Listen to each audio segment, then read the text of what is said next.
Hey, welcome back to Wellness Through Infertility. I'm Jenna Orozco, licensed professional counselor. Today we're going to talk about emotions. You may be familiar with a feelings wheel. If you haven't seen one of those, you should look them up. They're very helpful. They're kind of these color-coded diagrams that break down emotions into core emotions and then splinter it out into more complex emotions. We, as human beings, do not have the best ability or practice, really, about labeling our emotions.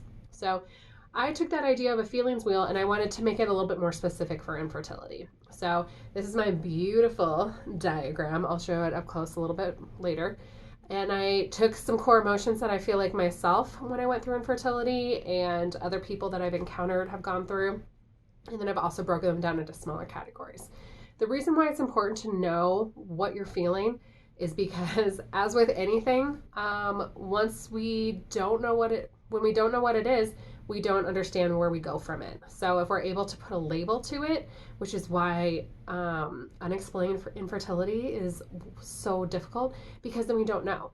So once we have an idea what something is, especially like a feeling, then we have a plan moving forward. Okay?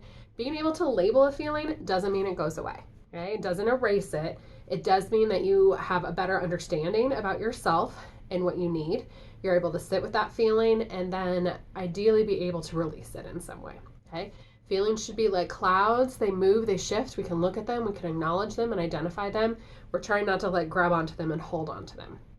Okay? So we're going to practice identifying and labeling. We're going to practice feeling, and then we're going to practice releasing. So here are the ones that I've specified that are related to infertility in my experience. Core emotions: anger, sadness, confusion, helplessness, hope, and fear. This I made with kind of some pastel chalk markers, which were fun. It was fun for me. However, it was kind of messy, but then I realized that I liked it kind of messy. It felt more like infertility, right? Everything kind of smushes together. It doesn't look pretty. It isn't perfect. And that feels like a very accurate experience. So I'm going to move in a little bit further. I'll just quickly share which each ones of these are, and then I want you to take a moment to check in with yourself and just kind of throughout the day, throughout the week, practice identifying what emotion you're feeling in that moment. So under anger, we have bitterness, feeling betrayed. That could be our body betraying us, frustration, stressed, embarrassed, envy, jealousy. Then we move on to fear. Under fear, other emotions might be anxiety, worry, feelings of inadequacy, feeling overwhelmed, and that sense of panic. Okay. Not all of these are quote unquote negative emotions. So hope is the driving factor, right? Otherwise we wouldn't keep doing this. So under hope, feelings of love, courage. You have to have courage moving through this.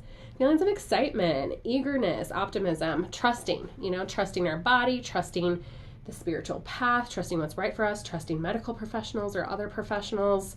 That one is definitely in there as well. Okay, you might experience a sense of helplessness because that yellow doesn't super show up great, which could also look like numbness. I don't know about y'all, that was a big one that I experienced from time to time. Emptiness, impatience, and then like a sensitivity, rawness, where you're just like so impacted by everything, you don't have that safety barrier anymore. Confusion, also another huge one. Feeling stuck, feeling disillusioned, feeling inadequate and uncertain, kind of that paralysis. I don't know what direction to head. I don't understand what's happening. I don't understand where I'm going. I don't understand how to even get information to understand where I want to go. Like, I just don't know. And then sadness, that's a huge one. So, whoops, bear with me. Under sadness, guilt, despair, devastation, loneliness, disappointment, grief, vulnerability, and feeling exposed, both like literally on a doctor's table, feeling exposed, and emotionally, like what you are desiring most in this world is out there. It's raw. You know it, other people know it, you want it so badly, and there's just no guarantee. So, and then my beautiful little broken heart. These are ones that I think we cycle through pretty frequently. I would love feedback if you feel like there's ones that I'm missing. This is a work in progress.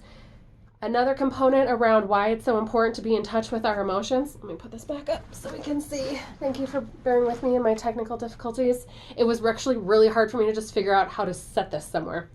So this is the best we could do.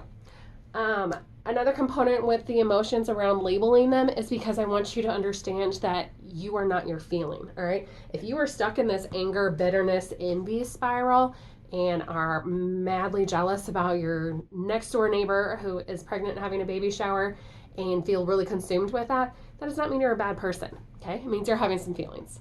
So touch base with your feelings, practice them, identify, feel, release as best you can, and then also you are not your feelings. Okay? Hope this helps. Take care.